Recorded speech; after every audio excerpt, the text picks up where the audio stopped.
Welcome back.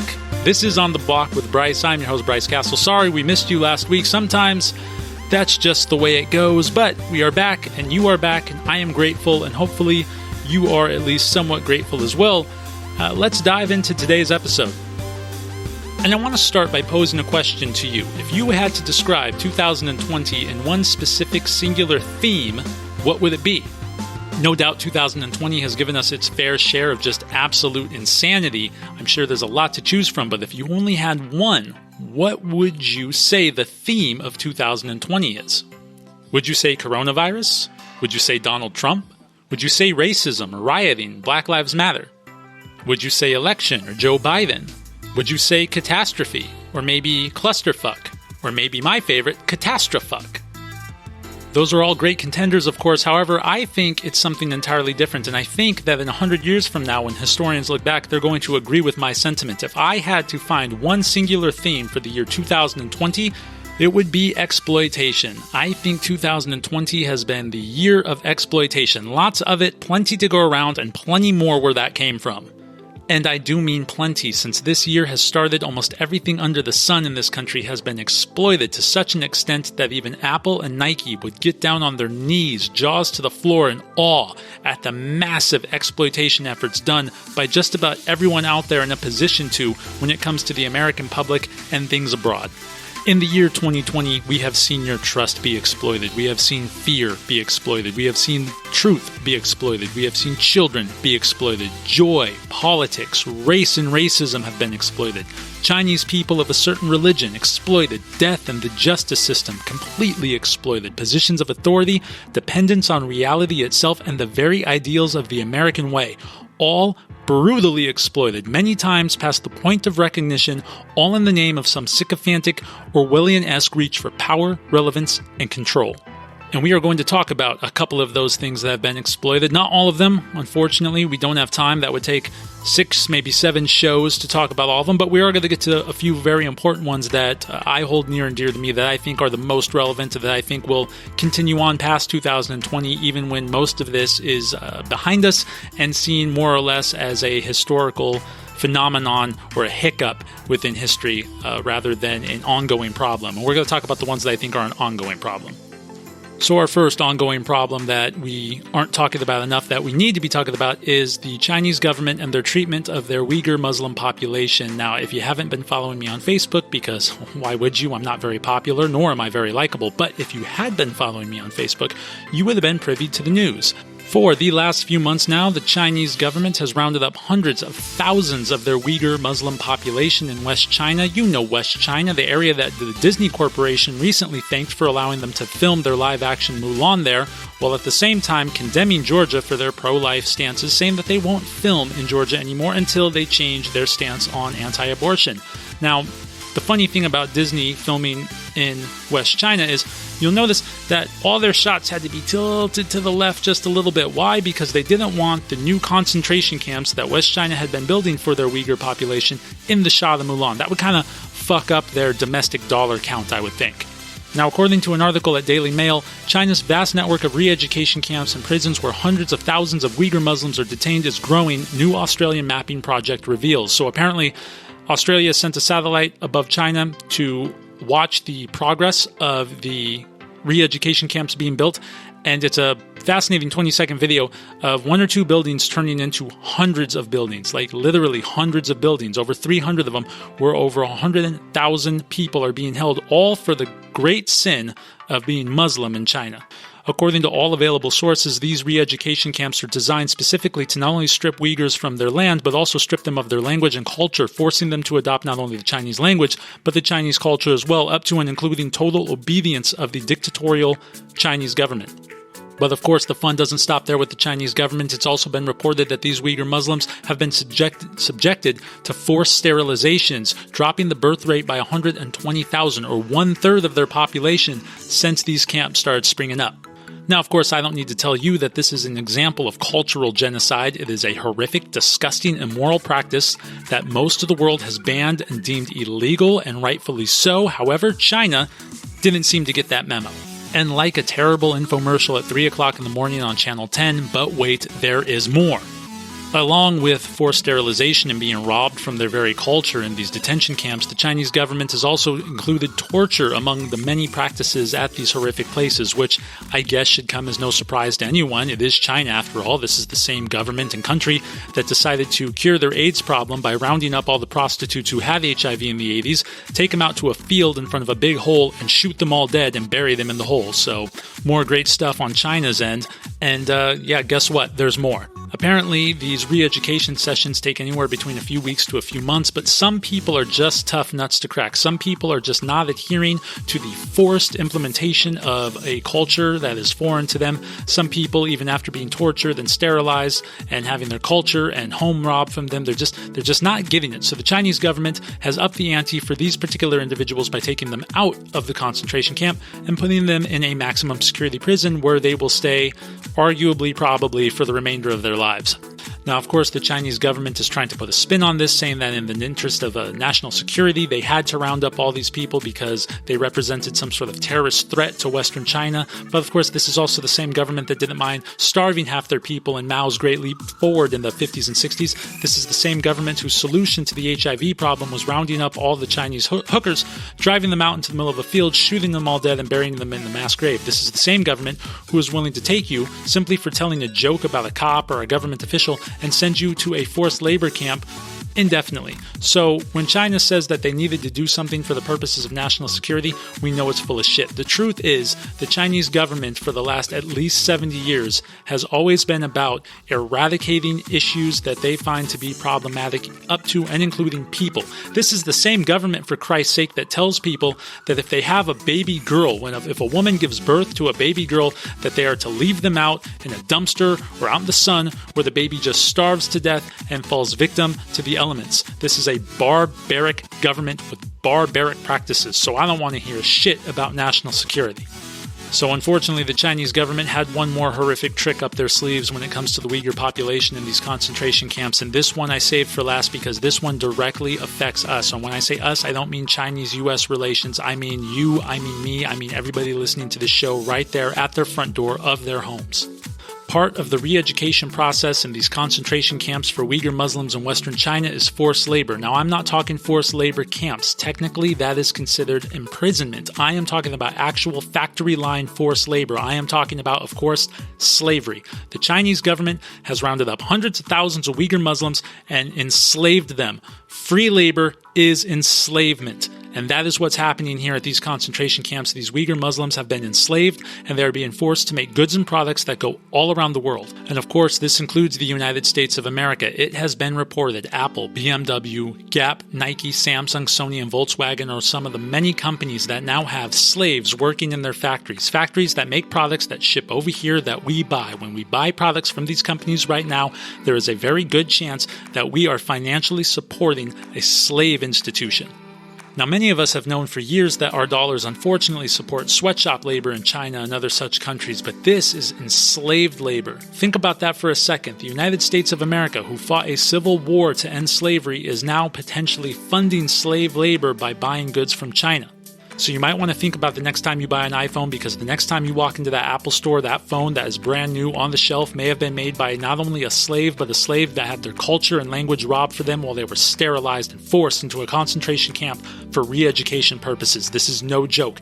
This is just as bad as the conflict diamonds from Sierra Leone in the 70s, 80s, and 90s. This is serious fucking stuff. I have been saying for the last couple of weeks, if not last couple of months, that we need to cut economic ties with China, not right away, but slowly and surely over time. We need to get rid of them. They are not good economic partners. In America, we do not believe in slavery. We do not believe in the exploitation of labor. We do not believe in cultural genocide.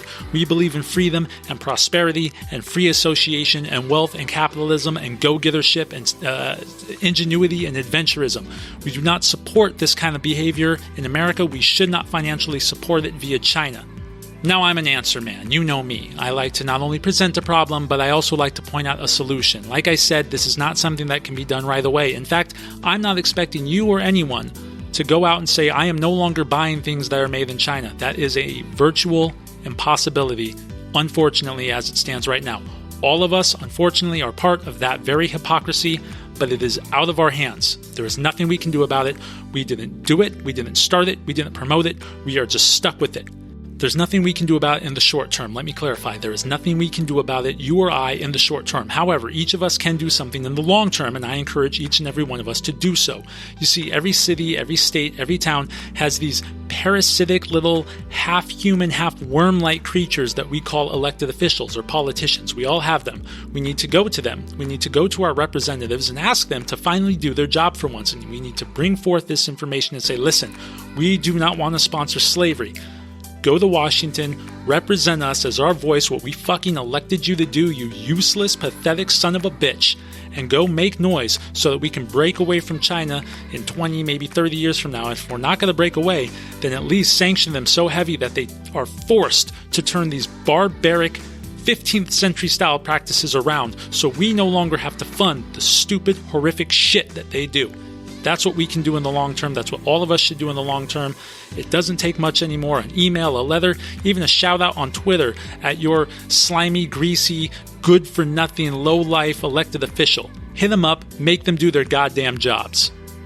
Anyway, there is one group that has been brutally exploited in 2020. Now we move on to another group that has been exploited in the year 2020. In fact, they've been exploited a lot throughout history, the last 100 years at least, when it comes to the entertainment industry. And of course, I'm talking about children. And unless you've been living under a rock the last couple of weeks, you know about the movie Cuties. This is a film out of France that's been circulating on Netflix, and it's gained a lot of controversy and a lot of negative attention, and of course, rightfully so. The movie Cuties is about an 11-year-old girl who befriends a group of other 10 and 11-year-old girls who decide in order to fit into society around them, they must hypersexualize themselves because, according to the things they learn on the internet, that's what the world wants. Now, to be fair, I haven't seen the movie in full, and I haven't watched the full movie because I don't want Chris Hansen knocking on my door asking me what I'm doing here tonight. But I have seen enough stills and I have seen enough clips from the film to make an analysis of why I think this is such a horrific movie that should have never been made. We're going to break it down right now. So as of right now, Cuties is being advertised as a cautionary tale of what can happen when you allow the internet to raise impressionable young girls. Now that is a fine lesson. It is a realistic lesson. It is a lesson that any parent should heed warning to. You don't want the internet raising your children. Got it, fine. Here's the problem with that though. The movie Cuties was not initially advertised as that. The poster advertising for Cuties before it hit Netflix was a picture of 4 prepubescent girls dressed in outfits that would make strippers blush, posed in sexual positions, and advertised as a film about a young girl exploring her virgining femininity and sexuality in the face of apparent 1950s-style masculinity and patriarchy that claims women only belong in the kitchen or some stupid shit like that. It wasn't until after the film and the poster received such ire that the director and Netflix switched their stance on the film and instead called it a cautionary tale of what can happen when you let little girls get raised by a hypersexualized society found on the internet. It was only after people freaked out that they said, no, wait a minute, that's not what it's about, it's actually about this. Except critics who had already seen the film praised it for being about the very thing Netflix originally advertised it as being about, which was a bunch of prepubescent girls acting like 23-year-old sluts. Now, after seeing a few clips myself, I can tell you the film is definitely not praising the sluttery of 11-year-old girls. In fact, it's quite the opposite. It definitely does look like a cautionary tale about letting the internet raise young, impressionable girls. It definitely is a critique on adults sexualizing children far too often in the modern world. This includes the critics who originally saw it and praised it for being a film about virgining femininity of an 11-year-old. Those sick fucks. That being said, there are some really uncomfortable moments within this movie. Nothing like nudity or actual sex, although I have heard there is a scene with nudity in it. We're talking like Brooke Shields from the Blue Lagoon type nudity. I haven't seen it. I have no interest in seeing it. I am morally opposed to seeing it. Also, don't need Chris Hansen knocking on my door going, hey, what are you doing here today? What you got? What's your brain? What was your purpose here today?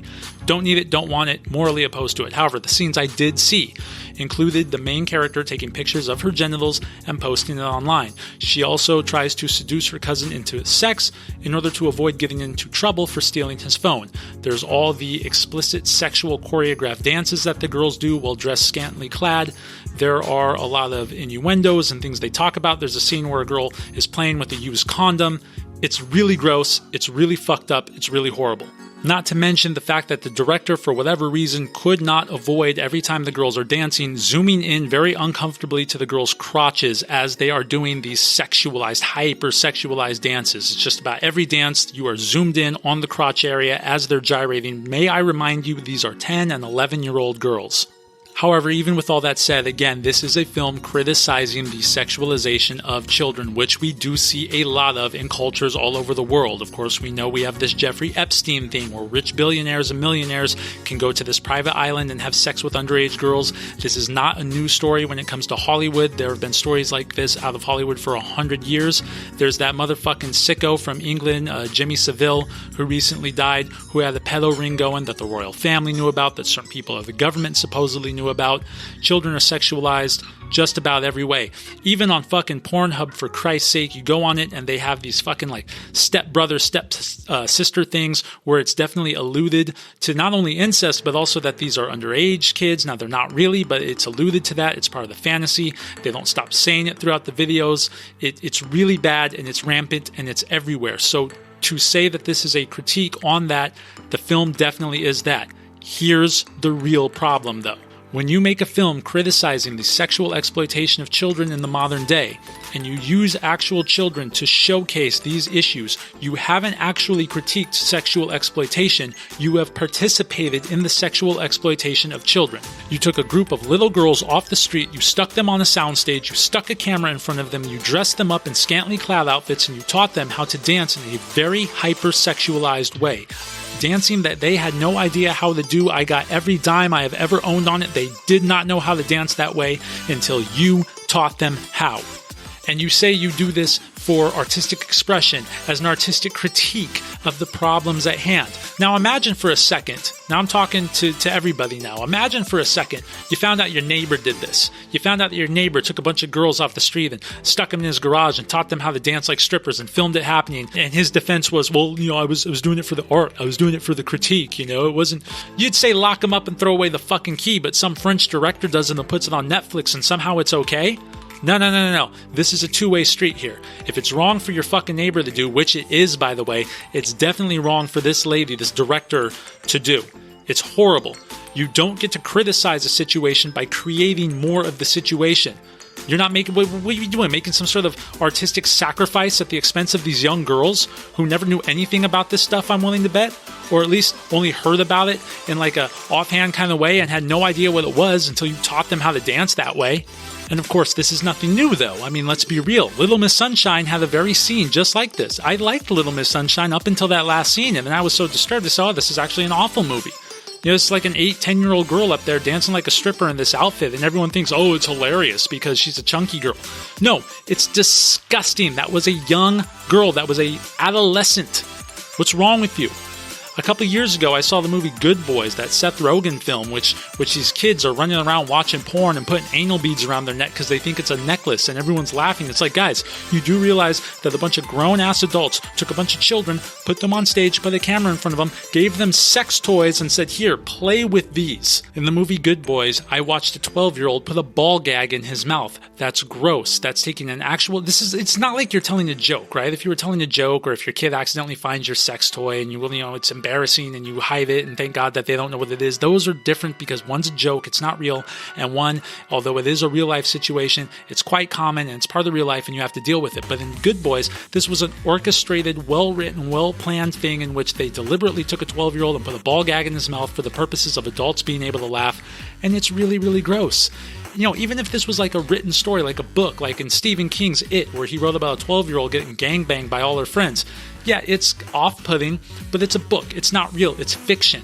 On film, you're actually taking kids and you're actually putting them in those situations, and that's what's wrong with it. If you wanted to make a film criticizing the sexual exploitation of children, you could have done a documentary about beauty pageants, let's say, because beauty pageants do a lot of weird, gross things to kids. We're talking putting little girls in bikinis and having them dance and do all the things that Cuties was kind of talking about, maybe not to that degree, but still gross enough to where it probably shouldn't be allowed. Not that I'm one to tell people what to do, but like when it comes to kids, when it comes to people who are too young to understand what's going on and don't have the mental capacity to deal with it, yet alone heal from it once it happens to them, yeah, you probably shouldn't allow that.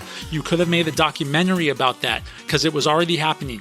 Hell, the one episode of South Park covered this topic really, really well. Do you remember a few years ago, the one where Mickey Mouse is beating up the Jonas Brothers and forcing them to sell sex to little girls? You remember that one? Oh, we gotta sell sex to little girls. Now get out there and make me some goddamn money. You remember that? It showcased two major points. Number one, children are the target of sexual exploitation. And number two, they are the target normally and most often by mainstream entertainment in this country and around the world abroad. And South Park didn't need to take real kids and put them in real situations to showcase that point. They had a cartoon do it. And that's the point I'm trying to make. You don't actually need to grab real kids and put them in real situations to showcase a real point. Documentaries could do it just fine. South Park did it perfectly a couple of years ago. You didn't have to grab new kids and orchestrate new situations in which children were sexually exploited. You didn't critique the problem. You became a part of the problem. And that's the real problem with cuties, and it's something that we're seeing constantly, not just with the movie Good Boys or Little Miss Sunshine. It happens everywhere, and it happens around the world. And if you want to stop it, if you want to do something about it, you don't need to boycott Netflix, right? That's never going to work. I mean, people did. They boycotted Netflix, and then a week later they came back because that's just not how people operate. But again, what you have to do is you have to make sure that companies like Netflix that you support don't show films like Cuties. Now, of course, you might want to watch it for context so you have a clear understanding of what you're talking about. Don't necessarily take my word for it, but definitely encourage the companies you support that you expect certain things out of them. And I'm not talking about Karen type shit. I'm not talking about, I was offended by that joke. Fuck you, it's a joke. I'm talking about the actual exploitation of children, because the movie Cuties, no matter what you want to say about its accurate critique, which I do believe it is an accurate, fair critique, they had to exploit children to make it, and therefore it's wrong.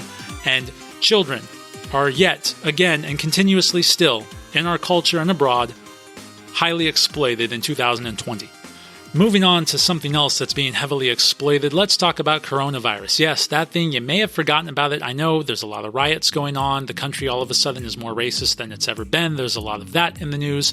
There's some talk of Donald Trump not conceding to the election if he loses or some stupid shit like that. But yes, coronavirus is still happening. In fact, unfortunately, the virus, from what I understand as of today, they've discovered that the virus has mutated into a different strand that could be even more contagious than the two strands we had been dealing with. Now, of course, I'm not surprised. Coronavirus, SARS viruses, like the common cold, they do mutate frequently and often. I'm actually surprised that it took COVID-19 this long to mutate more than once. So, not surprised. Nobody who's in the know is really that surprised, if I'm being honest with you. I got money that says they're not really all that surprised, but that does not stop the media from exploiting your fear. That does not stop the CDC from exploiting your trust. And that does not stop the politicians from exploiting their authority, or supposed authority, over you.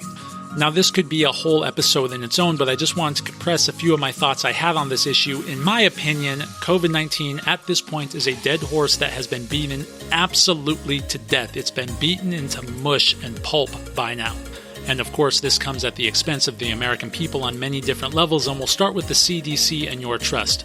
So the CDC wants to act like they should be the only go-to source of information for coronavirus. They make all the suggestions, they make all the guidelines, and our stupid-ass politicians turn them into laws, even though they're just guidelines, and our stupid-ass media perpetuates these guidelines, not only as why they should be laws, but they also try to scare you into what will happen if you don't follow the guidelines. We'll talk more about them in a minute. But regarding the CDC and all their guidelines, they keep flip-flopping, and this is where the trust is being lost. This is where your trust is being exploited, because they keep flip-flopping, but they don't actually apologize for it. They don't actually correct themselves. To my knowledge, they don't actually go, okay, well, we were wrong. Here's what we want to do now. Remember in April when they said don't wear the mask? Now they have said just recently that the mask will be more effective than the vaccine, so you should always wear the mask. But if the vaccine is not as effective as the mask, then why should we get the vaccine? Why are they talking about, making sure everyone gets a vaccine if I can actually just put a mask on and be more effective than the vaccine? They were saying that COVID is like water droplets, like the sizes of water droplets you get from like sneezes, so the mask will protect you as long as you, cover your nose and face. But now they're saying that the droplets are on a molecule size level. So now it can get in your eyes and go in your ear. It can even sit on your skin and you can get it that way. They keep changing, but they keep wanting to be the authoritative voice that should be followed at all times. But when you flip-flop that much and you pull people in this direction and then that direction, that's how you lose trust. But because everyone's on their side, because politicians are on their side, because the media is on their side, they can get away with it and they'll never have to explain themselves. And that is why your trust is being exploited by the CDC. Now, speaking of slimy politicians, they are definitely exploiting their quote-unquote leadership they have over you or your city or your state, arbitrarily deciding what should be open, what should be closed. They get a kick out of this. Make no mistake that the governors and the mayors out there who still have lockdown, who are still telling people they have to wear masks, your fucking idiot mayor in LA who wants you to snitch on your neighbor if they're not socially distancing, that fucking fascist. These people get a kick out of this. They like this. They revel in this. They live for this. They have dreamed about this. There's something very wrong with them. They took elected office not to do good, but in order to have authority and control. They've been waiting for these moments, and now they have them, and now they're not going to let them go. Recall your governors, recall your mayors, because they're not going to give this up. They have exploited to the fullest extent, using the coronavirus, any somewhat authority they have in their position over your city or your state that they govern over. Do not let them get away with this. You have to recall them. You have to petition to get them to stand down, or else they will make sure this never goes away. They are absolutely exploiting their position in order to stay in charge, in order to tell you what to do, because they get a kick out of it. For whatever reason, a lot of people in this country look at politicians as if they are somehow divine, as if they are some sort of like, I don't want to say divine like necessarily, but like they're somehow our moral betters. They're not. They're not. They took the job because they like telling people what to do. They get a kick out of it. These are not our moral betters. These are assholes in suits. And it's time we start treating them like that. Otherwise, the exploitation of their position that dictates whether you go to work or not, whether you have to cover your face or not, that will continue. And finally, regarding COVID-19, the media has definitely exploited your fear. This is without question probably the biggest, most obvious one of all. The media has been exploiting your fear regarding COVID-19 since day fucking one. Remember the toilet paper shortage? Do you remember the show when I talked about where that came from? There was talk of a toilet paper shortage in China and how it might affect one supply line. And then there was another story about how old people might want to stock up because coronavirus seems to be affecting them the most, so they should probably stay inside for a while till we figure it out. What'd the news do? They conglomerated the stories together and said, stock up, there's a toilet paper shortage, and everyone freaked out because they were afraid they weren't going to get toilet paper. Then, of course, there was the actual virus itself. Now, aside from all the other things they're doing, like this is going to kill everybody and we can never reopen because everyone's going to die, and people who are protesting for reopening, they're terrorists and all this. Never mind that a month later they were okay with riots and stuff, but we'll talk about that in a second too. But the biggest thing they did, in my opinion, to exploit the fear is the death tracker. Do you remember that? The thing when you turned on like a CNN or an MSNBC or whatever, they had that tracker recording all the deaths. And that's some scary shit, right? Because you don't really know what the virus is. All you know that's killing people. Now, you know what would have been great? You know what would have been really good, but the media could have done us a lot of favors, is give some context to the death, right? So if they would have said, listen, most of the people dying, they're in the upper age range. And out of those people in the upper age range, most of them were 6 months from death anyway, as it turns out. Now, of course, that doesn't make it okay. That doesn't make it less of a big deal. It's still very sad, and of course, it's still very serious. But that kind of context might help ease some of our fears, don't you think? But context doesn't matter when you're trying to keep people controlled via fear. Context is actually counterproductive to keeping people controlled via fear. So the media will never give you context. In fact, they might hyperinflate things purposely in the other direction just to keep you afraid. Make no mistake about it, your fear of this virus, had you had any, definitely exploited by the media to keep you right in line how they wanted you. And they're going to continue to do that if you continue to watch them and read their articles. If you continue to click on the stupid buzzword-filled headlines without reading the articles are crap anyway. Find your own sources, find better sources. I wish I could give you some solid, good sources. Not to be like a conservative monger, but the Daily Wire, usually they're like not their show hosts, but like their actual writers.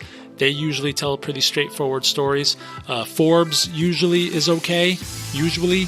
Once in a while, you'll get an honest article out of the New York Times, but you really have to look. I mean, you really have to, it depends article to article. Outside of that, Business Insider is usually pretty straightforward. It's hard to find sources. You just keep digging, keep looking for them. But that's the answer. Stop watching the news. They want you afraid. They want to exploit that fear. They want to panic you so they can control you and keep you watching. Don't buy into it. And that's where we're going to leave it today. This is definitely going to be a two-parter. I haven't intended on it being a two-parter, but I have two more topics that I really wanted to get into, so we didn't have time today. We will do it again next week, maybe even sooner if I have some time. It's really hard for me to take time to put the show together, but if I find some time to do it before next week, I will. Just as long as you walk away today understanding the theme of 2020 is not Donald Trump, it's not coronavirus. Those are all surface-level things. The heart of 2020 is exploitation and people's use of it and why they use it. Exploitation is usually a practice in power gaining, one person over the other, one group over the other, etc., etc. And it's important to recognize that and fight it, but you got to fight it properly.